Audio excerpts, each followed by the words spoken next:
আধুনিক সুবিধা সম্পন্ন একটা পৌরসভা করার লক্ষ্যে এবং নাগরিকদের সেই সুবিধাগুলো যেন আমরা পৌঁছে দিতে পারি, সেই জন্য আপনাদের সকলের সহযোগিতা কামনা করব।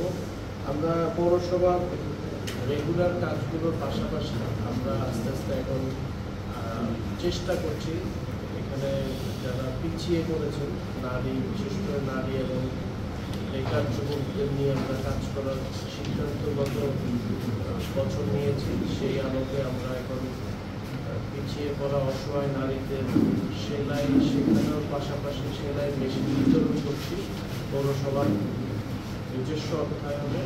আগামীতে আমরা বেকার যুবকদের নিয়ে শিক্ষিত বেকার যুবকদের কম্পিউটার পরিচালনা প্রশিক্ষণ এবং আমরা যেন আউটসোর্সিংয়ের কাজগুলো করাতে পারি, একটা সুন্দর ডিজিটাল ল্যাব এখানে যেন আমরা স্থাপন করি, পরিবেশ তৈরি করে দিতে পারি, দ্রুত গতির ইন্টারনেট দিতে পারি, একটা সুন্দর রুম করে দিতে পারি, তাদের পড়াশোনার জন্য আরও একটা সুন্দর লাইব্রেরি করে দিতে পারি। এই ধরনের আমাদের কিছু পরিকল্পনা আছে।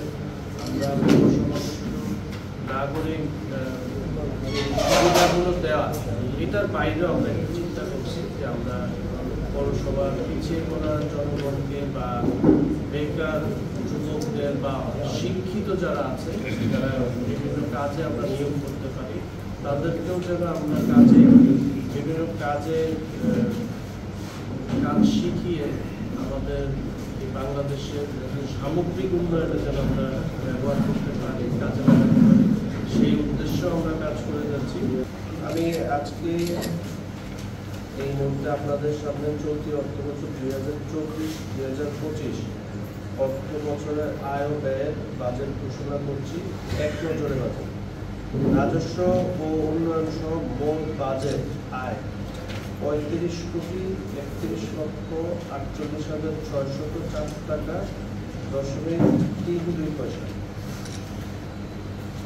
আমি আবার বলছি, রাজস্ব এবং উন্নয়ন সহ মোট বাজেট আয় 35,31,48,604 টাকা .32। মোট ব্যয় 30,87,60,000 টাকা। মোট ব্যয় 30,87,60,000 টাকা। সমাপ্তি জেল 4,43,88,604 টাকা .3। আয় ও ব্যয়ের বাজেট যদি আমরা পর্যালোচনা করি, সেখানে মোট রাজস্ব আয় 11,24,15,959 টাকা .60। মোট রাজস্ব ব্যয় 8,85,60,000 টাকা। মোট রাজস্ব উদ্ধৃত 2,38,55,969 টাকা .60। মোট উন্নয়ন আয় 24,07,32,634 টাকা .72। মোট উন্নয়ন ব্যয় 22,02,00,000 টাকা।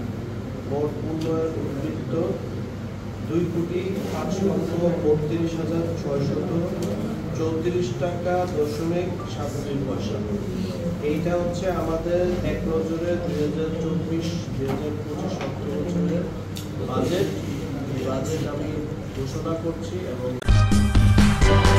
সূচনা community.tv বিনোদনের পাশাপাশি খবর।